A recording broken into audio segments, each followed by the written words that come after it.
tal? ¿Cómo están? Bienvenidos, bienvenidas a Mente Sana. Siempre es un placer saludarle todos los jueves a las 8 de la noche. Ya sabe que estamos aquí para conversar con usted.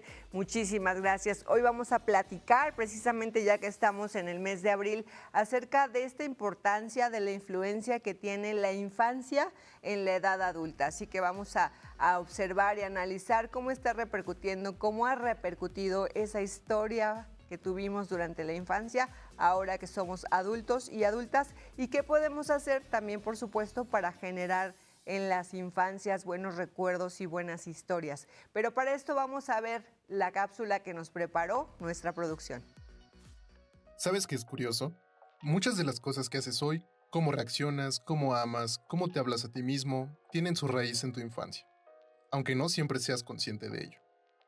La forma en que te miraron de pequeño, si te escucharon cuando tenías miedo, si te hicieron sentir importante, todo eso va dejando huella.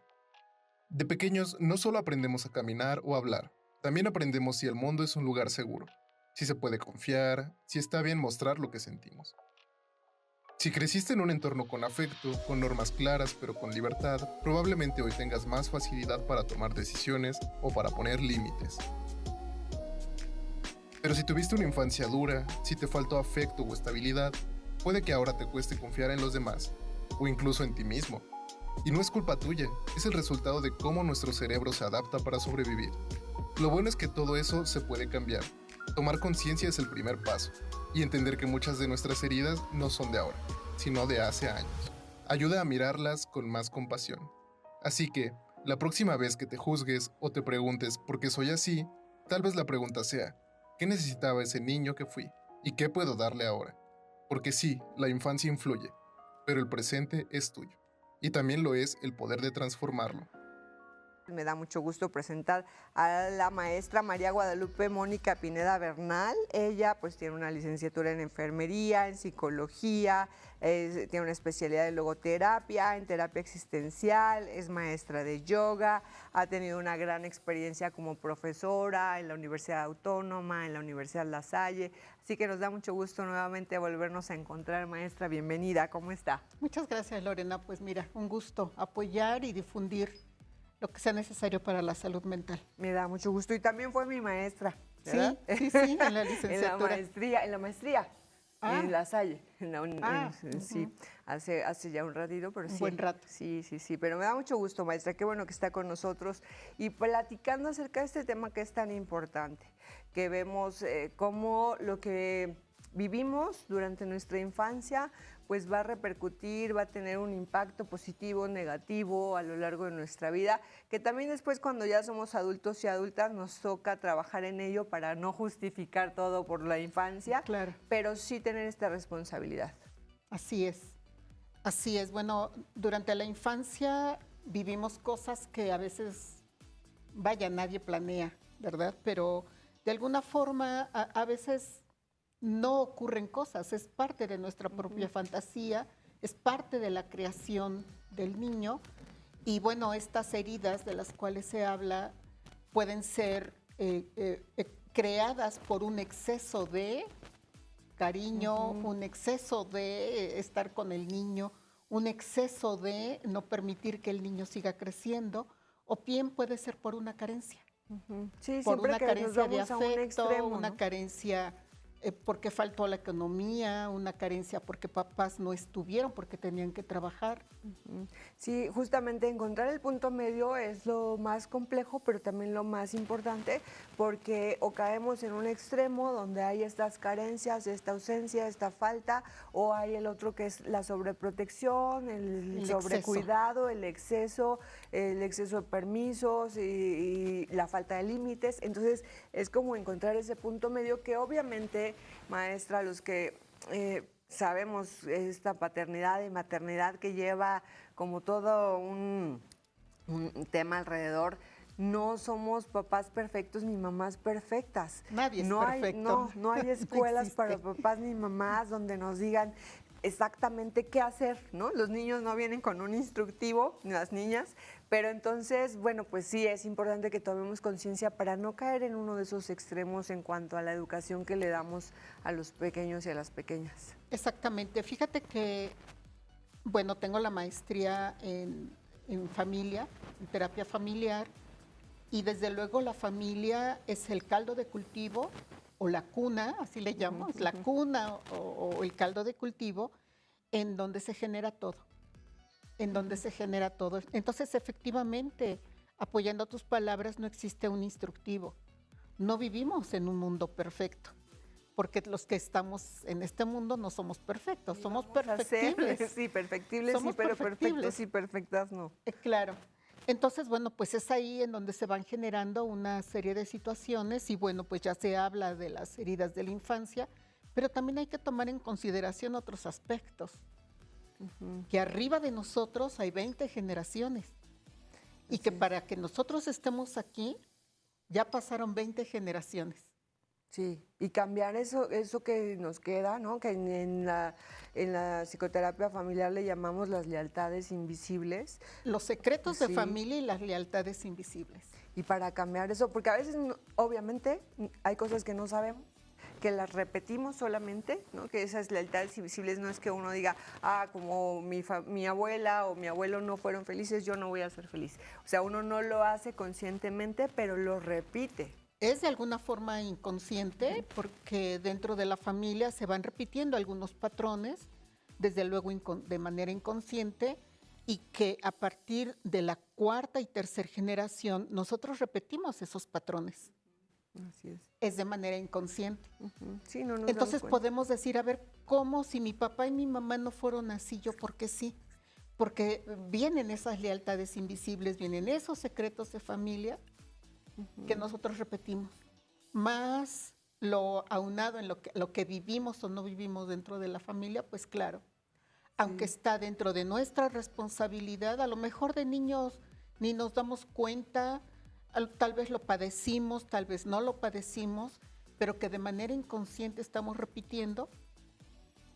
No somos conscientes, no somos dueños de esa posibilidad de ser diferentes, pero una vez que nos damos cuenta siendo adultos, si es nuestra responsabilidad arreglar, corregir, atender. Y además, aunado a esto, como usted decía, nos emparejamos con alguien y venimos de una familia con sus historias, sus secretos, sus lealtades, y el otro viene con sus historias, sus secretos, sus lealtades familiares. Luego se juntan y educamos a un niño o niña.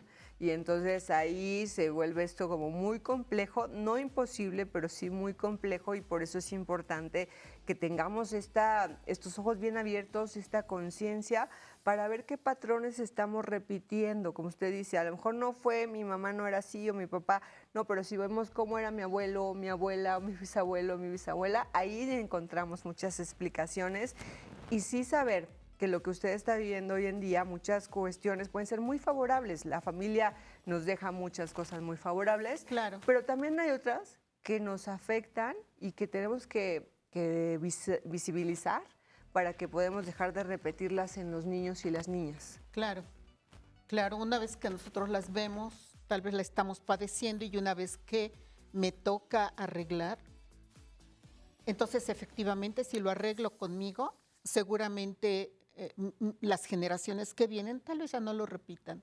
Vaya, cada uno de nosotros traemos nuestra propia misión, ¿no? Y también vamos a dejarle otras cosas a nuestros hijos, Sí, otras cuestiones que así es, resolver. así ¿no? es. Porque igual y tomamos esta reflexión y esta conciencia y empezamos a trabajarlo para sanarlo, trabajarlo para editarlo, para modificarlo. Pero seguramente, como no somos papás ni mamás perfectos, vamos a dejar otras cuestiones a nuestros hijos e hijas que ellos y ellas tengan que resolver. Por eso me parece muy importante, maestra, que si algo les vayamos a dejar, les dejemos, sea esta conciencia de trabajo personal. De Claro. decir, mira, no te voy a dejar todo perfecto, pero lo que yo no haga bien, por favor, arréglalo, trabájalo tú. Arréglalo en tu vida, Así ¿no? es. Porque regularmente muchos adultos estamos señalando a papá y mamá. Es que no me dio, es que me hizo, es que no me hizo. Que no Pero, estaba, es que estaba todo el tiempo. Claro, pero no estamos viendo cuál es la historia de ellos, cuál fue su historia, cómo vivieron, qué padecieron, qué sufrieron, qué gozaron, para que nosotros podamos comprender su paternidad y entonces darme cuenta, ¿y yo cómo lo estoy haciendo? Así es. Y tomar esta conciencia, esta responsabilidad, que este es otro tema, aprender a ser autorresponsables es un trabajo que es muy personal, que uno debe considerar muy en serio, porque como usted dice, sí, cuando somos más jóvenes o cuando somos menores, pues obviamente que si no, en algunas etapas de nuestra vida decimos, es que es culpa de mi mamá, de mi papá, del gato, del perro, o sea, pero ya después nos toca decir, no, es responsabilidad mía. Claro, sí, sí, esta parte de la responsabilidad que muchas veces no la vemos, ¿no? Y queremos pasarla como víctimas. Sí, o pasársela a alguien más, ¿no? Claro. La tenían esta responsabilidad, mis papás tenían esta responsabilidad, ahora se la voy a pasar a mi pareja y si se va la pareja, busco otra pareja para pasársela a alguien más o a los amigos Claro. o a alguien, pero... Y no resuelvo. Exacto. Cuando mi tarea es resolver. Vaya, si yo resuelvo conmigo, estoy dejando algo bueno a la vida, ¿no? Al mundo, le estoy dejando algo bueno a la vida y entonces de alguna manera mi descendencia va a resolver lo suyo, pero al menos yo sé que lo que yo hice fue algo positivo para ellos. Hacer lo que nos toca. Hacer lo que nos toca y creo que a veces hay una cuestión muy interesante que no comprendemos. Que a veces como papás, la gran mayoría de papás dicen, es que yo no quiero que mi hijo sufra lo que yo sufrí. Y entonces se les da de más. Cuando no se comprende realmente esa situación, ¿no? Es que yo tuve estas carencias, no quiero que mis hijos la tengan y se les da de más. Sí, Tal vez estoy fallando en otras cosas más, esto que les estoy dando de más. Y no... Si yo no soy responsable en mí, tampoco les estoy enseñando responsabilidad, a comprometerse con ellos mismos, a comprometerse con la vida. Y es ahí en donde empiezan los problemas personales. Y formamos, como dices, ¿no? Formamos parejas con alguien que también trae su costal. Y no solamente llegar desde el dolor profundo, sino desde la conciencia plena de estar mejor. Vamos a ir a un corte, regresamos con ustedes en Mente Sana.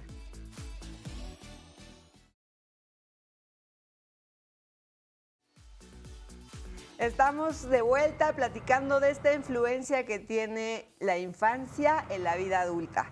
Y bueno, pues la maestra Mónica Pineda Bernal está con nosotros, como ya les dije en el primer bloque, y hablando de esta conciencia, de esta autorresponsabilidad, maestra, de saber qué es lo que tengo que sanar de mi infancia y, como usted decía, también no hacernos eternos víctimas o eternas víctimas de los papás, porque entonces no nos hacemos responsables de lo que ya nos toca a nosotros trabajar. Claro. Sí, tenemos que hacernos responsables de nosotros mismos una vez que tomamos conciencia de ello, trabajar en nosotros y resolver nuestros pendientes. Y a veces también toca a quienes les pase así o les haya pasado que no fueron felices durante su infancia por determinadas circunstancias. También, lamentablemente, pues hay quienes tienen una infancia muy difícil, muy dolorosa, pero sin embargo en algún momento también uno tiene que decir, pues perdono lo que haya pasado con mis familiares y lo que sea. Y perdonar no siempre tiene que ver con volver a estar en contacto, pero sí no dejar que esa infancia nos marque permanentemente cuando no fue favorable. Así es. Parte del trabajo personal que debemos realizar es precisamente ir sanando en nosotros mismos esas heridas que creemos tener o que realmente las tenemos, ¿no? Y algo que has mencionado muy importante, que es el trabajo del perdón. Primero, perdonarnos a nosotros mismos, que es todo un proceso. ¿Realmente quiero perdonar?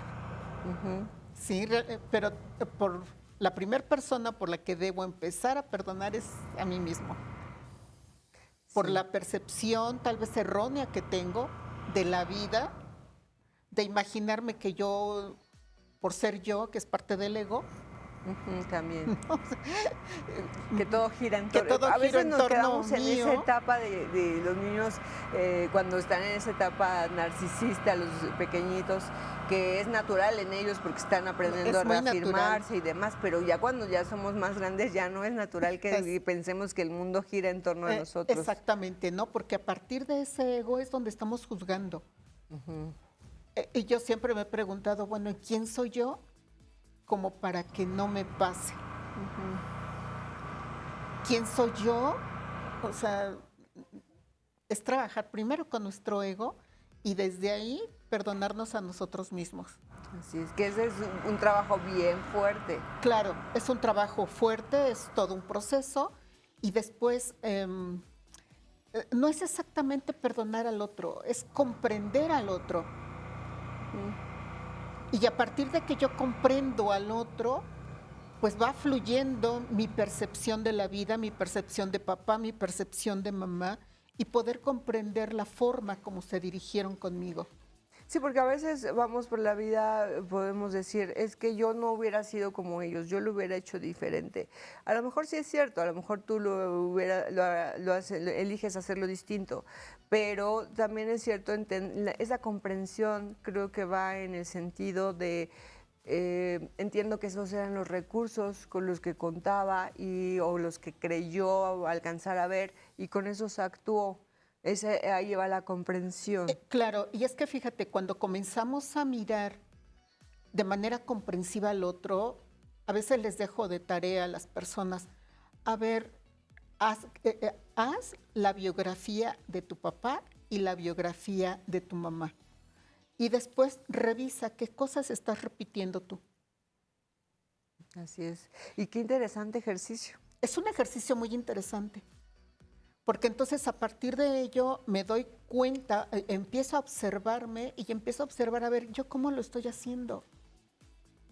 Sí. Efectivamente, cada uno de nuestros padres hicieron lo mejor que pudieron con lo mejor que tenían. Y en el momento que Y la gran pudiera. mayoría de papás no hace lo que hace o lo que hizo O lo que no hace. Con la mala intención. Con mala intención. Sí, la mayoría.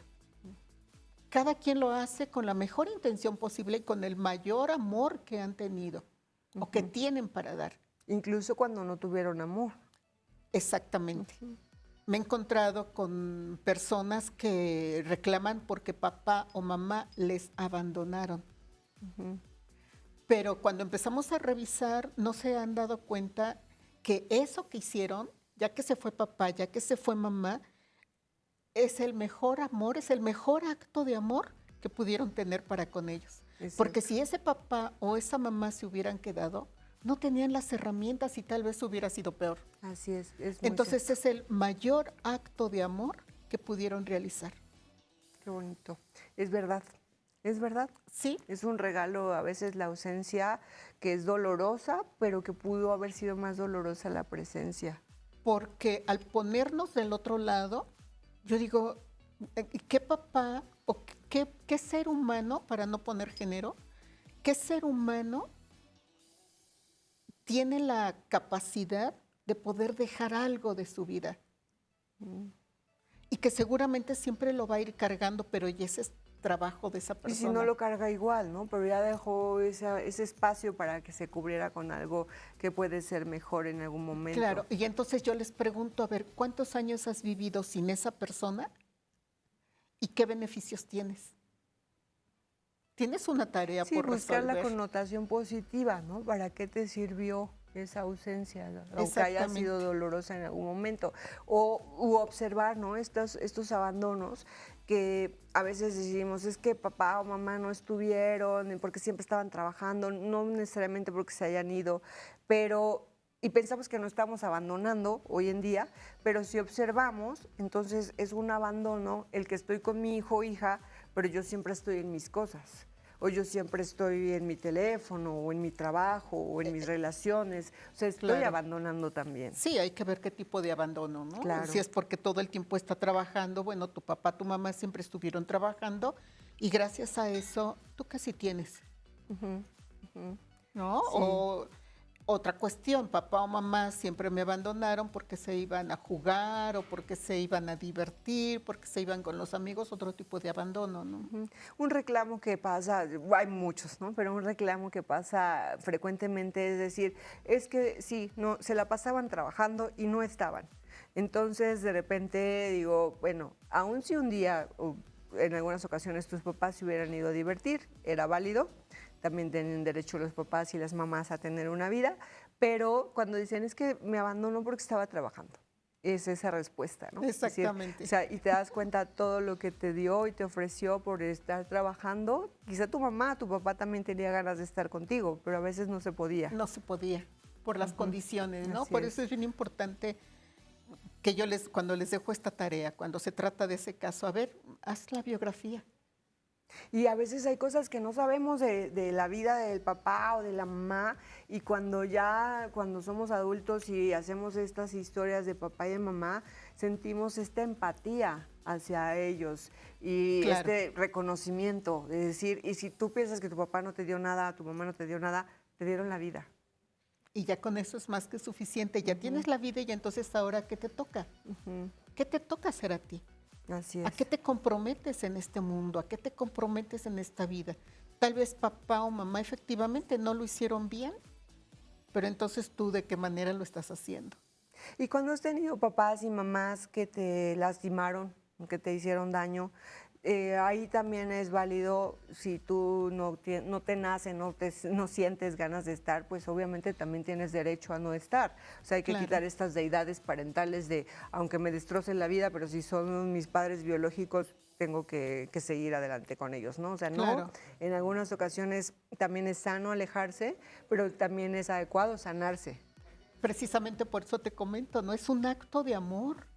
Es un gran acto de amor el que esta persona que no podía ejercer esa paternidad se haya ido. Fue lo que mejor te pudo haber pasado. Y como padres, como hijos también o hijas, ¿no? Me recuerdo ahora de alguien que me decía, es que yo me alejé de mi padre porque si no lo iba a odiar y no lo quería odiar. Entonces un acto de amor fue no romper la relación, pero solamente alejarme lo más Poner que pude. distancia, ¿No? claro, poner distancia. Es el trabajo con los límites, ¿no? Claro. Y si el otro no entiende mis límites, entonces yo pongo mis límites. Exactamente.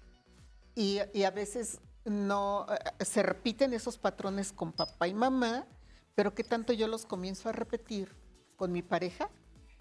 Con la pareja que Sí, ahí elijo. se revive mucho la ¿Y infancia. qué tanto realmente sigo repitiendo el mismo patrón de mis padres yo con mis hijos?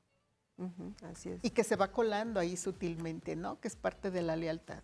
Comentó, entre todo lo interesante que está diciendo, comentó ahorita esta parte de cómo reactivamos en la vida amorosa, en la pareja, lo que vivimos en la infancia con Claro, nuestros padres. así Si es. tuvimos padres amorosos, es más probable que busquemos una pareja que también esté dispuesto o dispuesta a dar y recibir amor. Si tuvimos padres ausentes, buscamos a parejas que no pueden También están estar por ausentes. alguna circunstancia, sí, que están ausentes. O sea, es esta parte, si me concebí como una persona valiosa, porque fui vista, porque fui mirada, amada, porque me validada, entonces yo así voy a buscar una relación de pareja. Si no fue así, igual, busco a alguien que no me ve, que no me escucha, que no me valora. Y fíjate que en eso hay que prestar atención porque regularmente se piensa que yo mujer voy a casarme con un varón que se parece a mi papá. O yo varón me voy a casar con una mujer que se parezca a mi mamá. Y regularmente no es así. No necesariamente No es siempre. así. A veces yo mujer puedo buscar una pareja Que sea como mi exactamente mamá. como mi mamá. O yo varón voy a buscar una pareja exactamente como mi papá. Que buscamos como a ese progenitor con el que tuvimos el tema. Claro, exactamente con quien tuvimos el tema. Sí, o sea, si eres mujer, pero tu mamá no te veía, no estaba, o se peleaba, o competía contigo, o era indiferente, vas buscando en la relación de pareja sanar eso. Porque la relación de pareja de adultos y adultas es como nuestro intento por sanar eso o conseguir Sí, eso que nos faltó. seguimos sanando, ¿no? Estamos tratando de sanar y elegimos a la pareja exactamente que tal vez me ayude o a sanar o a seguir con el conflicto, seguir repitiendo el conflicto. Sí, va a ser más hondo el conflicto, más difícil. Exactamente. Entonces, fíjate, una vez tuve una paciente que me dijo, me pude divorciar de mi pareja, pero en el momento en que me divorcio de mi pareja, me doy cuenta que con quien me casé no fue con un papá, me casé con una mamá. Allí se dio cuenta que la pareja que había elegido estaba repitiendo el mismo patrón que su mamá. Sí, sí, o sea, es como cuando tomas conciencia y esto es importante saberlo. Por eso es bueno esto que usted hace, el ejercicio de hacer la biografía de los padres, pero también a veces hay que mirarnos a nosotros y a nosotras, ¿cómo soy ante mi padre? ¿Cómo soy ante mi madre? Porque eso va a darnos muchas pistas, muchas señales de cómo voy a querer ser como pareja frente al otro o la otra. Y de ahí la importancia del trabajo personal antes de casarse, pero no lo vemos, no hay educación ya luego sobre lo vemos eso. después del divorcio y de no sé Sí. qué, pero por eso estamos platicando aquí en Mente Sana acerca de este tema, de la influencia que tiene la infancia en la vida adulta. Regresamos.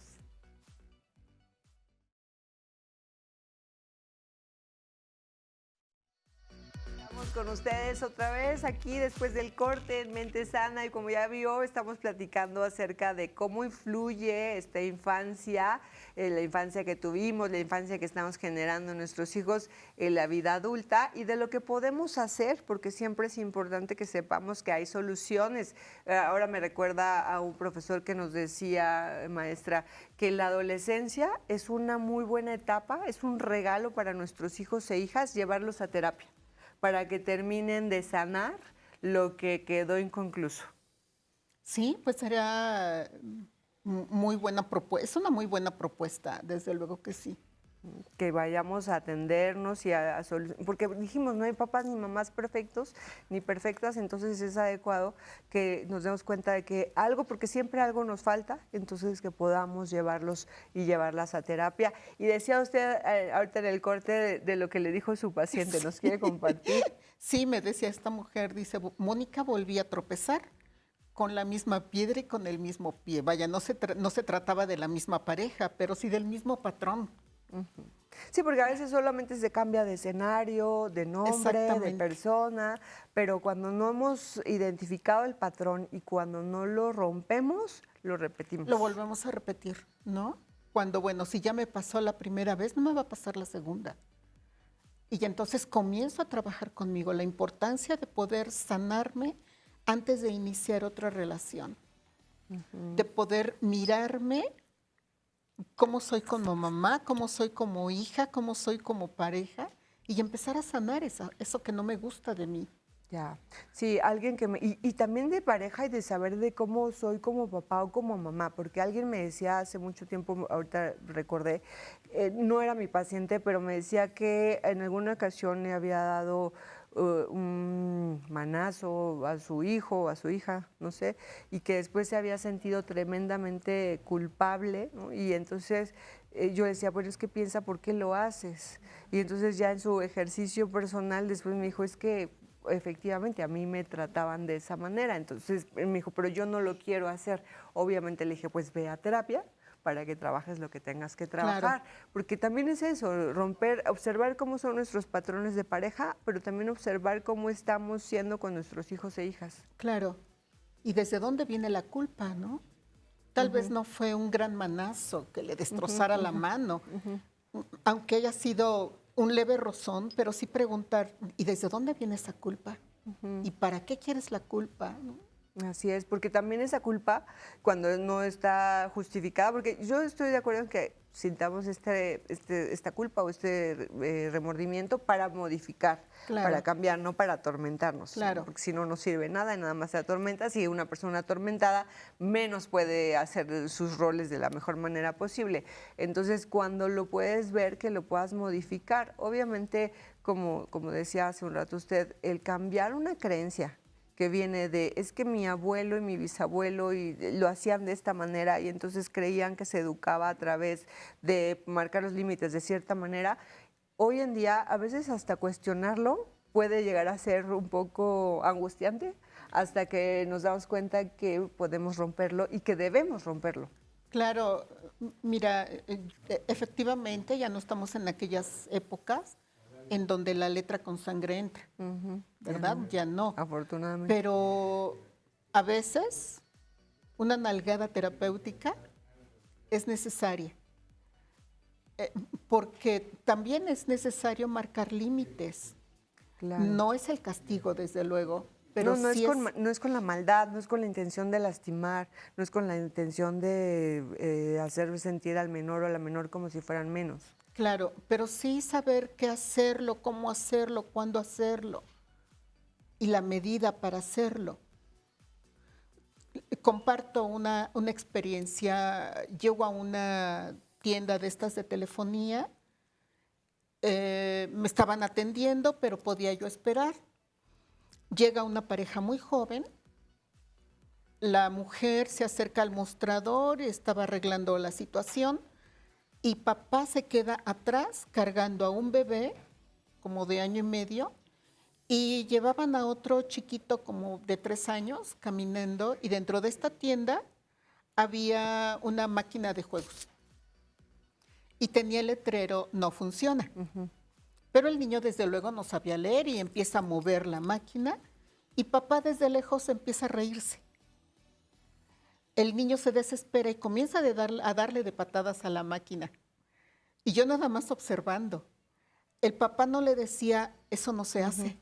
No le decía, el papá se reía.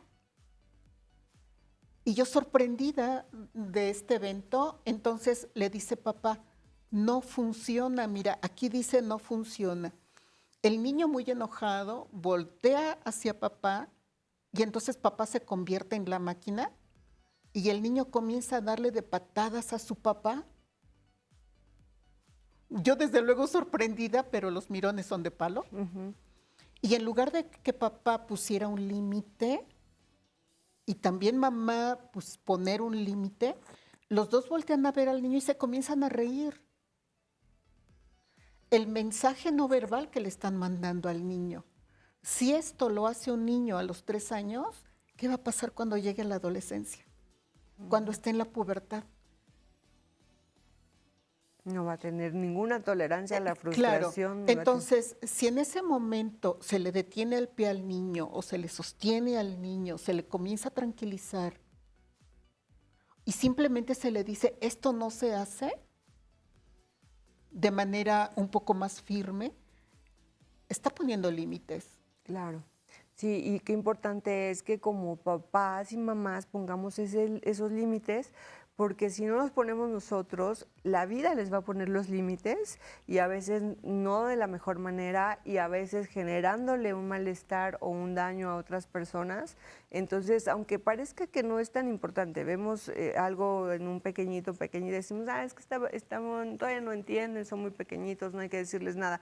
No, sí, a su manera, con respeto y dignidad, pero hacerlo lo prudente, lo que es necesario. Claro, y entonces fíjate, ¿qué pasa con los papás modernos que no ponen límites y llegan a poner un límite, el que sea? Ya no. El niño lo está percibiendo como una herida de la infancia. Sí, ya no, ya. Y entonces se viene a deformar la percepción que se tiene con respecto a lo que son las heridas de la infancia. Sí, ahora de repente hay como toda una confusión respecto a esto. Y entonces viene el caos en la familia y entonces mamá y papá se convierten en unos papás permisivos. Sí, y si uno no tiene límites de la vida, es muy difícil, o sea, no Claro. tolerar, o sea, la vida nos va a frustrar muchas veces y hay que aprender a tolerar esa frustración y buscar el plan B o a veces sentarte a hacer una pausa en lo que piensas y sientes, o sea, pero entender eso es muy importante. Exactamente, estás diciendo una palabra bien importante, ¿no? Estamos educando a niños con baja tolerancia a la frustración. Y entonces un niño, o sea, esa herida de la infancia no está. No. Esa herida de la No. infancia no existe, ¿no? O a lo mejor podríamos meterla en la injusticia. Es una injusticia no poner límites Sí, para Y que entonces dejar que empieza la vida les baja ponga. tolerancia, la frustración, y entonces nos vamos dando cuenta que hay niños pequeñitos desde los 8 años que ya tienen pensamientos suicidas. Sí. 8, 10, 12 años, con niños con baja tolerancia a la frustración, su pensamiento suicida, porque le pusieron límites. Sí, porque no puede tolerar tener esos límites y porque hoy en día es llora o está aburrido y toma mi teléfono, toma la tablet, no sé, te compro algo, pero no hay como a ver, aprende a ser tolerante. Claro, por esa falta de límites. Y si estamos hablando de heridas de la infancia, sí, yo podría decir, bueno, no hay una específica, pero tal vez la podríamos meter en la injusticia. Sí, porque no estoy haciendo algo que sea en su bienestar. Claro, a lo mejor le doy absolutamente todo, le doy su iPad, le doy su celular, va a escuela particular, tiene techo, tiene comida, tiene todo. Lo único que no tiene son límites. Y eso es muy doloroso. Eso es a veces es mejor tener ciertas faltas de cosas materiales que no tener este tipo de educación con límites, con respeto, con Claro, valores. claro, claro. Ahorita me viene también a la mente una vez que me decía mi hija, creo que fue en la secundaria, que una maestra les dijo, a ver, sus papás tienen la responsabilidad y la obligación de darles comida, de darles vestido, de darles educación, pero no tienen la obligación de comprarles los tenis de tal marca o la ropa de tal marca o ese tipo de cosas, ¿no? Entonces mi hija me decía, me gustó el ejercicio que hizo esta maestra en la secundaria porque les llevó a la reflexión de decir, sí, de verdad, qué bueno que mis papás me dan esto y me dan esto. Bueno, si me pueden dar esta otra cosa de una marca, la que sea, pues todavía más gracias, ¿no? O sea, porque están haciendo todavía otro Claro. esfuerzo. Pero enseñarles también a valorar lo que tienen, lo que les brindan sus papás, darles como una pequeña tarea en casa donde digan, bueno, a ver, tú ayúdame o tú haces esto, tú, de acuerdo a su edad, ¿no? Tampoco vamos a sobrecargarles, pero sí decirles, a ver, hazte responsable de tu cama, de tu uniforme, eso es muy importante. Claro, claro. Fíjate que, digo, a lo largo de la vida he tenido muy buenos maestros, ¿no? De todo, tanto académicos como maestros de vida. Y recuerdo con mucho amor a una maestra que tuve en quinto de primaria. Entonces esta maestra decía, bueno, ¿cuántos viven en su casa? Todos los que viven en esa casa tienen la obligación al mantenimiento de esa casa. Entonces, ¿ya limpiaste tu cuarto? ¿Ya hiciste tu tarea? Ahora, ¿qué tarea? O sea, la tarea de la escuela. Ahora, ¿qué tarea te sigue para el mantenimiento de tu casa? A lo mejor por tu edad te toca limpiar los muebles que alcances. A lo mejor tú que eres ya más mayorcito, te toca ayudar a barrer. Y entonces, ¿cómo todos vamos contribuyendo al mantenimiento de esa casa? Y no que ahora regularmente se tiene, ¿quién me hace todo? Sí, no, y a veces ni saben hacerlo y no les estamos haciendo un favor porque cuando les toca hacerlo no saben ni cómo por dónde empezar, entonces sí es importante y que no les quitemos las ganas, porque a veces con esta intención de sobreprotegerlos o de consentirlos le decimos, no, tú no hagas nada, no, sí, No, tú no dejémoslos que sabes. hagan, que aprendan a hacer, porque inclusive hasta para mandar hay que saber cómo Claro. hacerlo. Así que vamos a ir rapidísimo al corte, regresamos aquí platicando con ustedes en Mente Sana.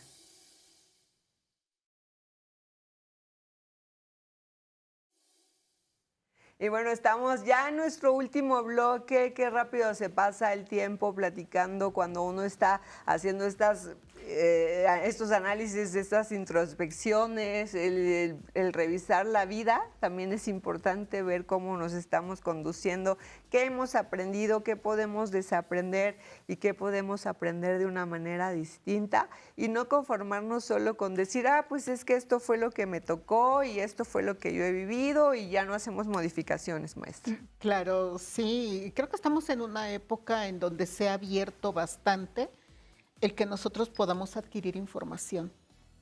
Tal vez algunos todavía fuimos educados, criados en la época de yo no hago esto porque yo así estoy bien. Y un psicólogo o un psiquiatra solamente es para locos, Sí. ¿verdad? Entonces ahora estamos viviendo una época en donde hay bastante información, tenemos bastante acceso a la información. Ya se está cambiando, afortunadamente, esa visión de, pues si no estoy De la loco, salud mental y de la... sobre la sí, salud claro. mental, ya hay más apertura. Y entonces, qué bueno, ¿no? Que ya la gente ya... Sí, que ya no le tenga miedo, porque antes se escondían. Antes me acuerdo de una maestra que nos platicaba en la preparatoria, ¿no? Que había como varios médicos y estaba la ginecóloga, el pediatra y el psicólogo. Y entonces la gente prefería decir, yo vengo al ginecólogo o a la ginecóloga, que decir vengo al psicólogo. Era como algo que daba miedo, que preocupaba, pero hoy en día sabemos que no. Y como le digo, aquí invitamos a la población a cuidar nuestra salud en general, y si cuidamos nuestra salud es cuidar la física, la psicológica, que pues casi siempre van juntas. Ujú. Sí, fíjate que del 70 al 90% de todas las enfermedades, todas, incluyendo tal vez algunos accidentes, todas son de origen emocional. Sí. Y qué bueno que es usted así con los accidentes, entre comillas. Sí, porque no siempre, bueno, no todo se puede decir que eso es por esta situación, pero sí en muchos casos, o sea, el accidente se da en una forma de autocastigo, en una forma de estos riesgos, estas conductas suicidas. O sea, sí, muchas ocasiones tiene que ver algo psicológico, Claro, algo emocional. entonces, bueno, pues invitar a las personas a que se observen, que no sean rudos consigo mismos, que no se castiguen porque yo hice, yo fui, yo, todo lo malo. O sea, no, o sea, simple y sencillamente de manera muy saludable, observarse, ver cuáles son mis defectos de carácter que no me permiten avanzar, bajarle mucho al ego y al orgullo y solicitar ayuda. Sí, qué importante, porque además, nuevamente, es mucho más fácil como en la balanza irte de un lado o de otro. Entonces, o eres muy exigente contigo misma o contigo mismo y entonces siempre te estás castigando y demandando demasiado y te tienes como en una rigidez permanente, o estás en el otro extremo donde no haces nada, no te exiges, es todo permisivo y demás. Pero me ha tocado ver, dependiendo por supuesto de cómo han sido sus primeros vínculos, cómo hay gente que le cuesta mucho trabajo ser generosa consigo misma, que les digo, sé más generoso contigo o sé más generosa, y me dicen, es que no sé cómo se hace eso. ¿Cómo ser generoso? Simplemente con no ser rudo y darme un chance Si de no estarte 5 regañando, minutos. no estarte... Sí, darme un chance de 5 minutos y preguntarme, ¿para qué me hago esto? Sí, y me viene a la mente ahora un poco esto del psicoanálisis, de que dicen, es que tus papás te dejan ir, pero te dicen, me llevas contigo. Y entonces te vas con unos papás y tuviste unos papás amorosos, también tú sueles tratarte a ti mismo, a ti misma, de una manera más generosa. Pero si tuviste unos papás muy estrictos, entonces también tú eres así contigo mismo. Sí, de alguna forma te apoyan o no en la construcción de tu personalidad, pero en el momento en que tú empiezas a observarte y decides realmente con tanta voluntad, decides cambiar para ti y para los otros, entonces efectivamente vas buscando ayuda y te vas volviendo menos rígido, más flexible en tu propia personalidad sin cargarte de tanta rigidez. Y a veces tienes que aprender a ser tu propio padre o tu propia madre. Lo somos, lo seguimos cargando toda la vida, pero ¿qué tipo de papá y qué tipo de mamá quiero ser para mí? Sí. Porque no solamente, no todo el tiempo fue un papá rígido, no todo el tiempo fue una mamá amorosa, y entonces poder ver toda esa gama de posibilidades de mamá que tuve y de papá que tuve, del papá trabajador, del papá hogareño, del papá con sus conflictos, del papá imperfecto y del papá perfecto. Entonces, si yo logro ver todas esas fases, tanto de papá o como de mamá, ¿cuál de todas esas fases es la que voy a sanar?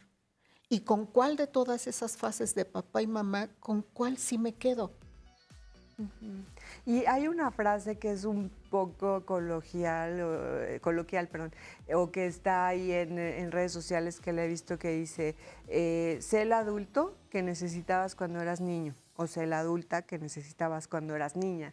Entonces sí es importante asumir este rol de yo voy a ser, si yo requería una adulta que me cuidara más, que estuviera más pendiente de mí, voy a ser esa adulta hoy. O un adulto que te diera seguridad, que te afirmara más seguido.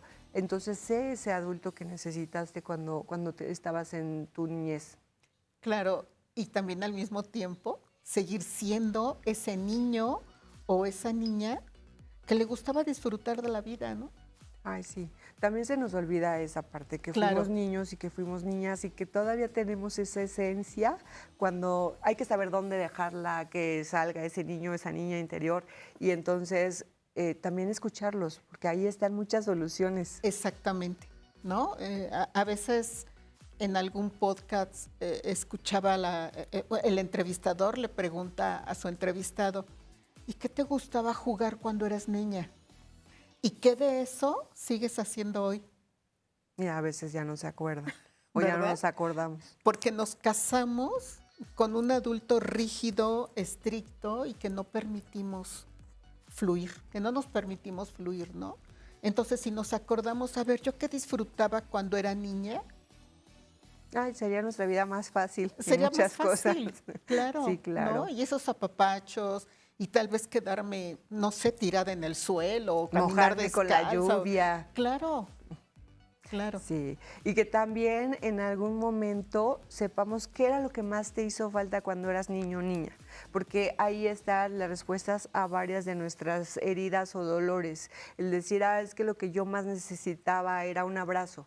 Entonces ahí puedes encontrar cómo hoy puedes darte a ti mismo, a ti misma este abrazo, este acompañamiento, esta aceptación y buscar que tus vínculos sean así de esta generosidad, de demostrar no solamente con palabras, sino también de Con manera acciones, física y con claro. acciones el cariño. Claro, un abrazo que dura 8 segundos es lo mejor. Maravilloso. Y además el cerebro, de verdad, puede registrarlo como si tú te abrazas, de verdad tu cerebro es tan maravilloso que lo registra como si lo estuviera recibiendo. Claro. Entonces, 8 segundos, sí, más que suficiente. porque algunas personas por alguna situación están solas o viven solos y entonces también es importante que sepan eso, o sea, y obviamente buscar que ese aislamiento no sea permanente, porque también eso nos da salud mental, el que tengamos compañía, que tengamos que vínculos. socialicemos. Claro. ¿No? Lo platicaba ayer con una persona jubilada, ¿no? Que muchas personas se jubilan y se encierran. Sí. Como si ya la vida se hubiera acabado y no, la vida continúa, ¿no? Y a veces nos podemos autojubilar desde antes, ¿no? De ya ir disminuyendo tus vínculos o tus relaciones y entonces no, la vida no se termina hasta que de verdad se termina. Y entonces hay que continuar Así es. creciendo, estudiando, formándose, preparándose, socializar, Sí. seguir manteniendo esa jovialidad, que ya no soy la muchacha de 20 años o de 18 años, pero soy una persona social, ¿no? Claro. Y entonces tal vez para algunos, pues es el momento que me voy a dar para sanar lo que no me di tiempo para sanar en mi etapa adulta. Porque ¿no? a veces como que vivimos en destiempos. Claro. Cuando somos pequeños niños, niñas, adolescentes, queremos ser adultos. Cuando somos adultos, queremos ser más niños. Y cuando ya estamos en otra etapa de nuestra vida, ya queremos como regresar. O sea, a veces no estamos como en el momento presente, decir, a ver, hoy soy un adulto de tal edad o una adulta de tal edad, pero eso no me limita ni me condiciona a que ya no pueda yo hacer muchas cosas, a que no pueda sanar algo que se había quedado ahí, que a lo mejor ni siquiera me había dado cuenta de que estaba, o algo que estoy generando a lo mejor en mis hijos, en mis nietos, en los niños o niñas con los que convivo. Es importante tomar esta responsabilidad y Sí. buscar que cada etapa de la vida sea significativa, pero de manera más gozosa que sufrible. Y fíjate que es una muy buena etapa el poder reencontrarme conmigo mismo en mi niñez, en mi adolescencia, en mi adultez, reencontrarme, perdonar lo que tenga que perdonar, sanar lo que tenga que sanar, darme cuenta de cuáles son todos mis pendientes que no pude hacer mientras mi actividad laboral o mi actividad mientras fui mamá de X número de hijos, ¿no? Y entonces empezar a sanar. Es una etapa muy buena para empezar a hacer eso. Hay una película que se llama Mi encuentro conmigo, que es una película maravillosa de Bruce Willis de Sí. hace muchos años, pero que, véanla, esa película nos explica Genial, bien cómo es genial. encontrarte con tu niño interior. Sí. Maestra Mónica Pineda, muchísimas gracias por habernos Pues, acompañado gracias y por la que invitación. nos venga a platicar de otros temas. Claro que sí, con mucho gusto. Aquí Muchas estamos. gracias. Gracias. Gracias a ustedes por acompañarnos en Mente Sana. Le esperamos la próxima semana. Les recuerdo que tenemos retransmisiones los domingos 3:30, los miércoles 12:30 y en el canal de YouTube de Radio y Televisión de Hidalgo. Ahí puede ver nuestros episodios. Espero que abrace fuerte a su niño, a su niña interior y que veamos que la vida siempre puede producirse en el momento presente. Les mandamos un abrazo grande. Desde el momento en que nacemos, comenzamos a escribir una historia que, aunque no siempre recordaremos con claridad, tiene un profundo impacto en cómo nos relacionamos, pensamos y en quiénes nos convertimos. Nuestra infancia es el primer laboratorio emocional. Es en esos años donde aprendemos qué es el amor, cómo se resuelven los conflictos y si es seguro o no expresar los sentimientos. El vínculo con nuestras figuras de apego, padres, madres, abuelos o cuidadores, moldea lo que los psicólogos llaman modelos internos de relación. Estos modelos influyen directamente en cómo nos vinculamos con otras personas en la adultez, parejas, amistades y compañeros de trabajo. No hay infancia perfecta, pero toda infancia necesita cuidado emocional. Las experiencias tempranas también pueden dejar huellas invisibles. Si de niños vivimos con miedo, abandono o críticas constantes, es probable que de adultos enfrentemos dificultades para confiar, poner límites o reconocer nuestro propio valor. Pero también es cierto que muchas personas que enfrentaron infancias difíciles desarrollan una enorme capacidad de resiliencia. Comprender nuestro pasado es el primer paso para no repetirlo y para sanar. No elegimos las circunstancias en las que crecimos, pero sí podemos elegir mirarlas con honestidad, con compasión y con la voluntad de transformarlas. Conocerte a ti mismo es un acto de valentía y también de amor propio. Recuerda, la infancia influye, pero no define. Siempre estás a tiempo de construir una vida más consciente y saludable. Gracias por acompañarnos. Esto es Mente Sana, un espacio para pensar, sentir